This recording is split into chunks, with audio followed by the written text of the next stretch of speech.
History in video games haven't always had the best reputation when put together. Unless you're playing a 4X game recreating the wars of the past, there are many games that favor completely new worlds or fictionalized versions of settings with people that never existed or scenarios that never occurred. There are two games in the last few years that I feel, while fictionalized in many ways, offer a history lesson along with gameplay that entices its players to keep going.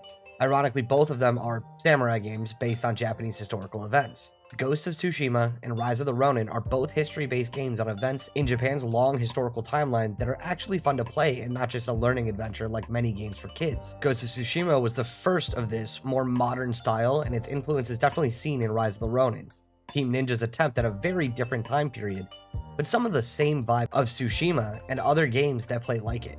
Rise of the Ronin takes many of the things Team Ninja learned from games like Nioh and Wo Long Fallen Dynasty and integrates them into a story of the Boshin War with characters based on real people that took place in the events of that time. With the West pushing its way deeper and deeper into Japanese society, and you placed right in the middle of this not-so-civil war as a highly skilled and trained assassin, does Rise of the Ronin balance its history lesson with the actual game you're playing, or does it get lost on its trip across Japan? Ready your blades and gather your armies in Rise of the Ronin's loop. So the gameplay in Rise of the Ronin gets a little samey, depending on, if you like just a couple of weapons or want to experiment a lot more. There are a lot of things built into the fighting and exploring mechanics to break up the monotony, but they are all tertiary, and you don't really need to use them. In some cases, you're punished for switching things out. Take regular fighting, for example. There's no real reason to use any of the special abilities when juggling combos and sword stances get the job done without much additional thought. Then again, getting off some of these abilities can help spice up the combat, so it is in the player's hands. You may get stuck in some animations though, so be careful how much spice you add. The vast majority of the combat is handled in a Pokemon type-like stance system. Certain stances compete against the weapons your enemies use better than others, and flipping over to that stance to handle one enemy running at you may hinder you fighting other enemies. It takes some tactics and thought to decide what is more important in a lot of scenarios. Smacking around the little enemies so you can focus on just the big boss, or the exact opposite, and attempting to mow down the boss, letting the weaker enemies swing at you with no major repercussions. It's not the cleanest system on the planet, but it gets the job done and makes you pay more attention to the weapons enemies are using against you. It's when a lot more of the fantasy comes into this combat system that things get a bit messy. From lightning attacks to seemingly magic and a dance with the equivalent of the Scarecrow from Batman, it seems like the myths and monsters just keep coming out of nowhere in this seemingly realistic samurai game. No matter how much of it is historical fiction, the historical fantasy is where the edges of the game start to blur.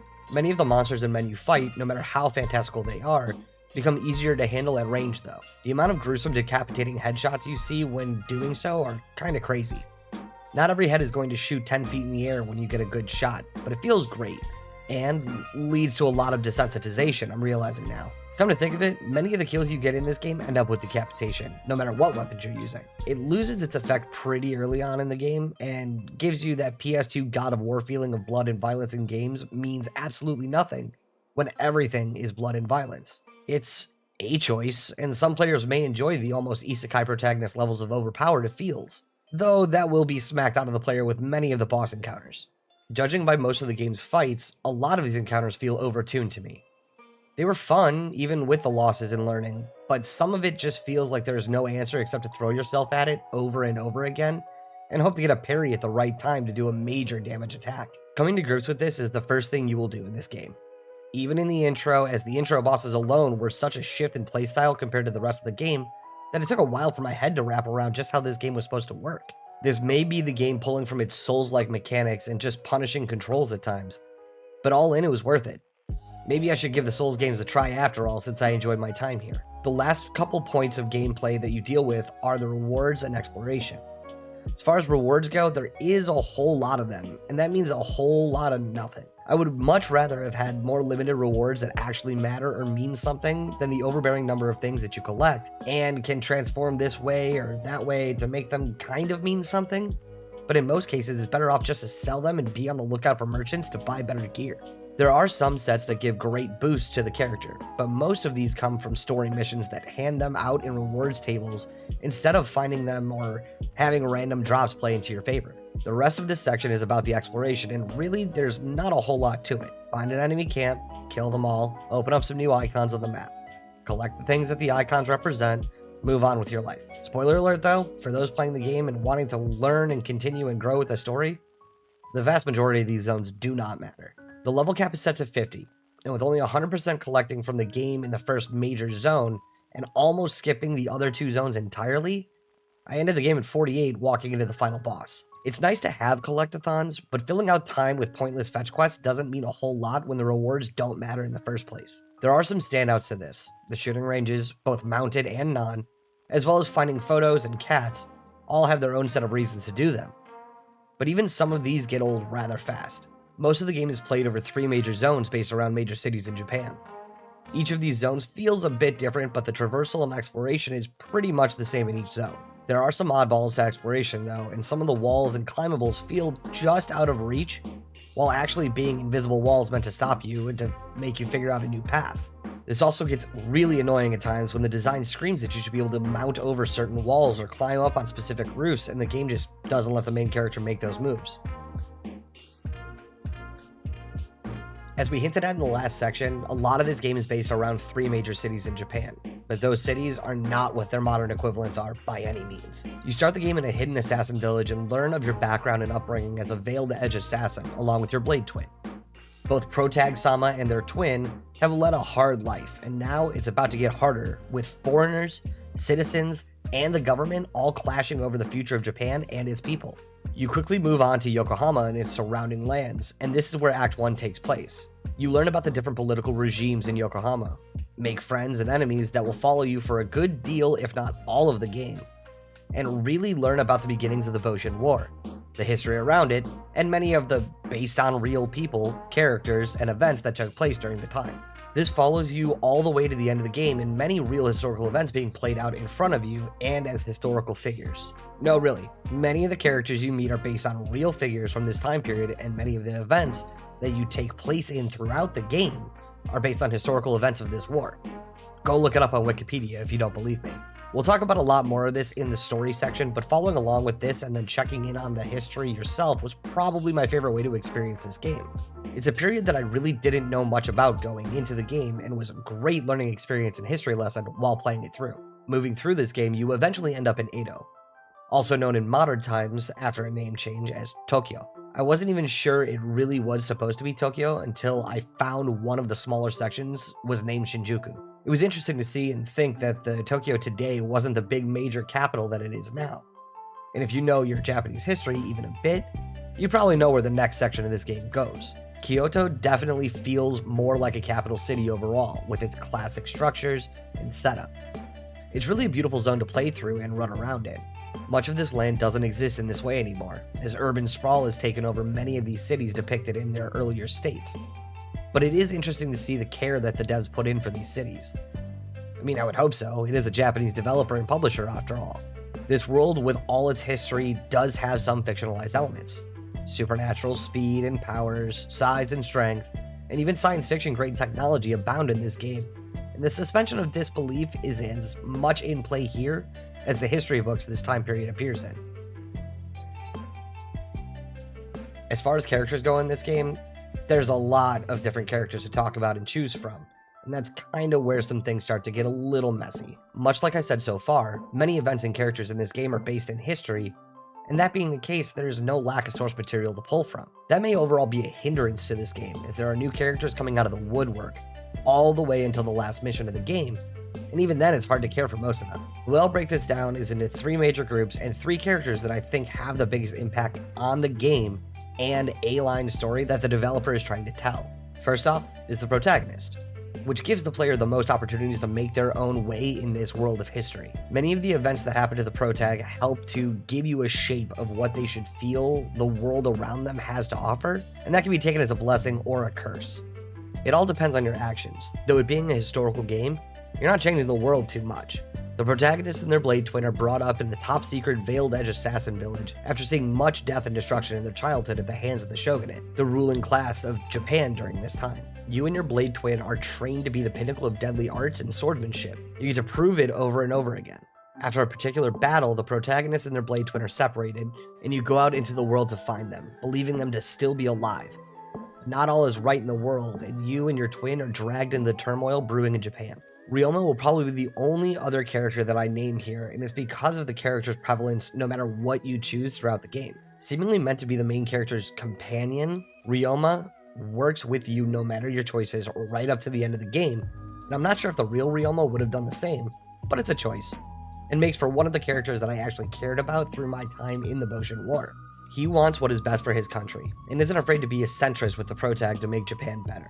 The anti-shogunate and the pro-shogunate forces are a little muddy, not only clogged up with dozens of characters each, but each having their own thoughts and ideals that they're striving for, that makes your choices and the group's choices overall feel like the game is trying to make you play the centrist instead of taking sides. Many times they flip-flop on how best to deal with things. Diplomacy, murder, genocide, war, peace. It all gets confusing on who the bad guy really is almost as soon as you get a grip on what they want the end result to be. Seriously, right after the end of the first chapter, all hell breaks loose and makes you question everything.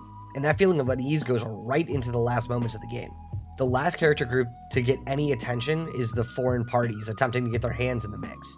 You meet some interesting historical figures during your time in the game, from Matthew Perry, no, not the beloved Friends actor, the first boss, and one of a catalog of potential companions, to a handful of English figures and even one Frenchman who fights a lot like Captain France would, shield and all. They are partially the central issue of this game as well as some key players in the main story. Making friends, enemies, or flat out ignoring the foreigners is a choice that the player can make, but they all just look so cool. It's kind of a running theme for this game too.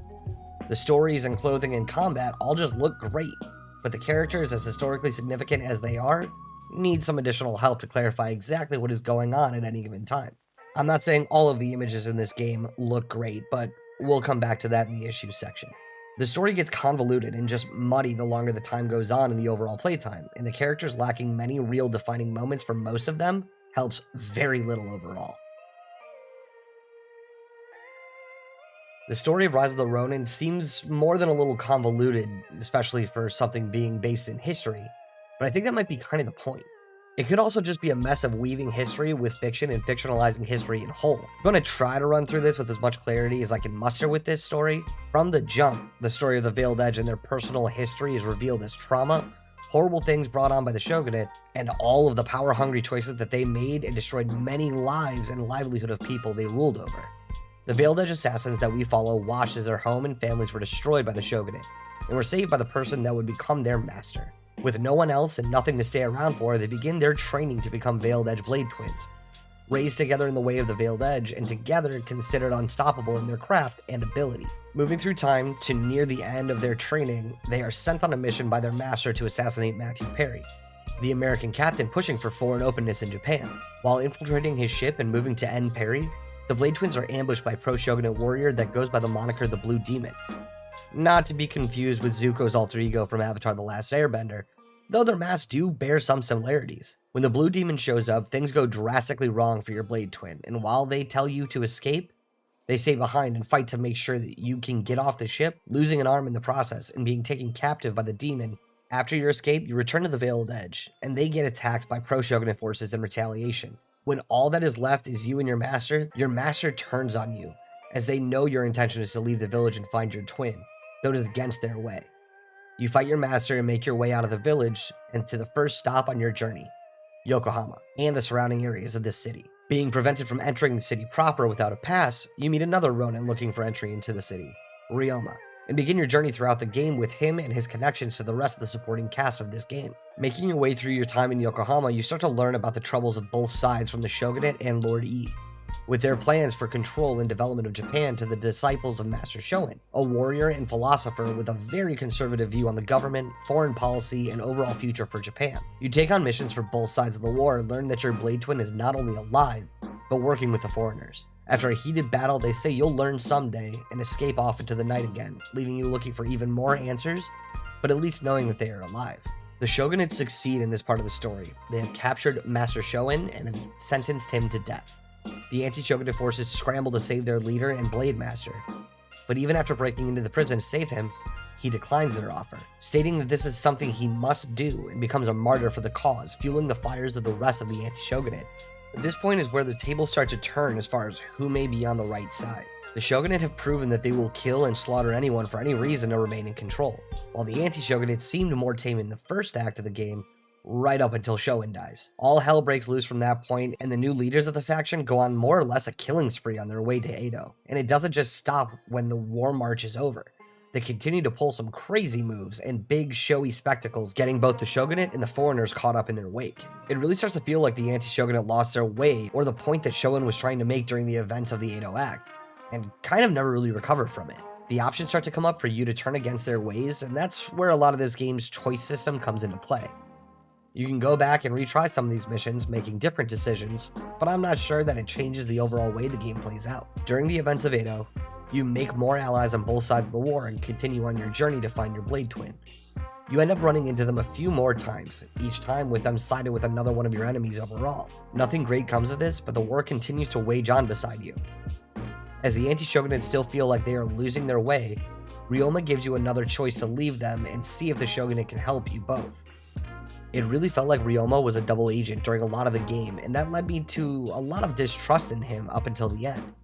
But looking back on it now, it seemed more like he was on a singular path to a united Japan, and was using whoever suited his needs at the time to his advantage, which is one of the most morally gray but well-told storylines I've seen in a game for a while. It just happens to get muddied up with all the other stories trying to be told at the same time.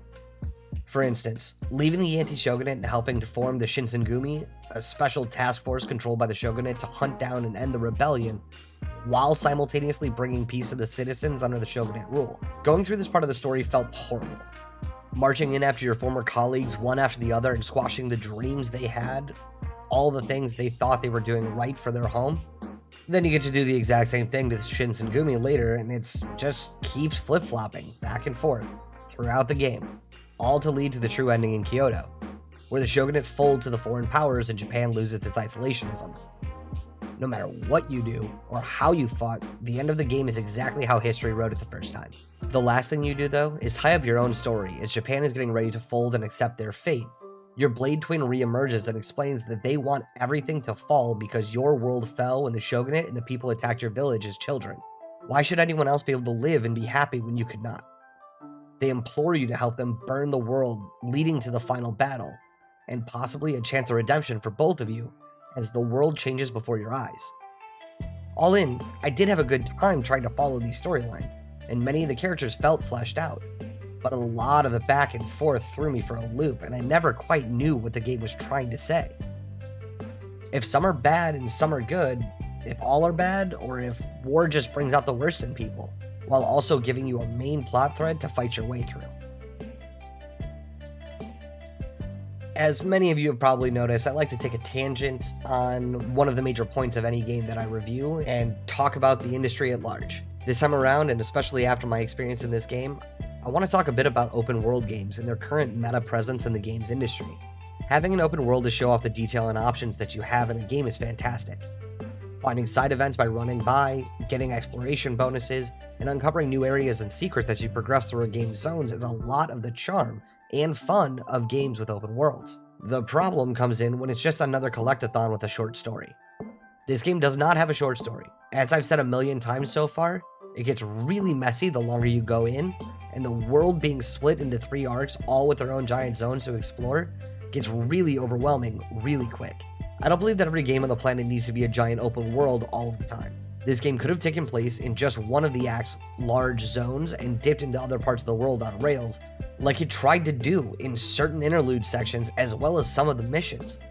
But instead, it dropped you back into a world of reused assets, people saying the same line over and over and not making any sense, and just breaking its own breathing world aesthetic. A lot of the story got lost in the overall length of the game when you break off to explore and do side missions that seemingly have no effect on the world as you complete them, even if they are concerning major characters. The zone events and effects really don't matter all that much. I would say the first act's world is probably the one that matters the most, and even then, you can probably skip half of it and be fine. Because the story expanded so far and so wide, the characters acted like they had depth in side missions that they lose immediately after the main story opens back up. Many characters you meet act like they never met you, even though you just saved them and their entire clan from the brink of destruction 10 minutes ago. Because of its length and issues that come up along its story, all of the characters seem to flip back and forth between what's important to them and what they want to see in the future. Not all games need this. A tight story with some optional extras is more than enough for many gamers. Though there is a side of the gaming industry that was first seen in the MMO and free-to-play space, where success is only seen by the number of hours and active users in a title. Keeping them in for as long as possible with grind and replaying the same tired combat missions over and over again, just so you can show some middling semblance of success, does not make your game a hit. Look simply at the difference between Spider-Man 2, which I openly criticized for being too short in its main story, but kept the time tight and allowed the player to breathe and run around in the world. Then look at this game. That ran for seemingly forever and always felt like it was rushing to the end while still having another 30 hours to go. It got confusing and tiring right around the middle of the second act, and there was still so much left to do, to the point that all of the side things that really gave nothing to the experience were lost on me, and I plowed through to the end of the game. The second act opens up a new zone mechanic that did not have an effect on my gameplay at all, so I'm not sure what the point was, or why they felt the need to add more things to pad the time of an already quite long title. I know that many people may call me crazy for saying a 60-ish hour title is long in this day and age, but again, not every game needs to be Skyrim or Fallout, and even those games tend to lose their way. Just look at Starfield. I don't have the answer for what the right time and size and level of detail for a game is. With prices going up and quality seemingly going down, as we will talk about in a few minutes, there are still major issues in the industry that I'm praying someone is able to figure out and break soon. Now, as always, the issues, and unfortunately this title does have a handful. It's not game-breaking, it's completely playable, but it's got issues. I've talked a lot about the confusing flip-flopping story, but much of it has to do with the lack of clarity on what the game is trying to tell you. Is it trying to take you through a history lesson? Is it trying to fantasize the history and show how things could have gone? Maybe I'm just not up on my Japanese history from the 1800s, but I'm still not sure what this was beyond a slowly devolving into an anime historical fiction. One of the biggest criticisms I have heard about this game is that the graphics just don't do it for people. Don't get me wrong, the game isn't the most photorealistic game on the market. It just happens to be the best looking PlayStation 3 game that's been released in the last decade. That isn't a compliment. But if a game can tell a good story, keep me entertained, and coming back, it's doing something right. Maybe I'm just blind and easily entertained. These glasses aren't for show. The controls of the game weren't the best, and got very repetitive very quickly. You don't even need to figure out the rock, paper, scissors mechanic. The game tells you what it is, for better or for worse, like a modern Pokemon game. I think it could have been fun, but probably tiresome. Make it a mechanic that plays more like Pokemon, especially with so many references to fire and lightning already. Just label them all like that and make it more than just an up arrow or down arrow. Though the mechanics weren't the worst thing I've ever had the pleasure of playing, there were more than one occasion that I know that I had blocked or used an item and the game seemingly ignored the input, or the effect was nullified at a weird time for any litany of reasons. The last issue I have is the continual break of immersion from bad English VA using horrid accents that made it almost seem like AI at times, to the characters being on the ground bleeding out 1 second and then having a stale conversation with terrible dialogue immediately after. Luckily, many of the major scenes of the game weren't affected by this plague, but so much of the forced cutscenes were, and it broke what felt like what the scene was looking for as far as feel and impact. As I said at the beginning of this section, none of this was game-breaking to me, but it was a letdown, as it kept happening over and over, and the graphics and gameplay didn't really make up for it, but it all flowed into a perfectly fine game. Not great, not good, just fine. The open world genre, the historical fiction story, the Soulsborne mechanics, they can all come together to make a pretty good game at times. I don't think those puzzle pieces fit well in this one though. I don't think it was a bad experience. I think it was a long experience that almost felt like 3 games of story slammed together at times. But the world itself and the ideas built here were entertaining. Were they as good as the game's predecessors in this field, like Tsushima? No. But they weren't trying to just be a Tsushima clone, and at least in that, they succeeded. There's nothing more frustrating when games come out that are just, we can do it too, and cheaper, and worse than its predecessor. This is a different style and build of game, and for that, it was worth my time. I enjoyed running through the historic parts of Japan, though the constant decapitation was more than a little over the top.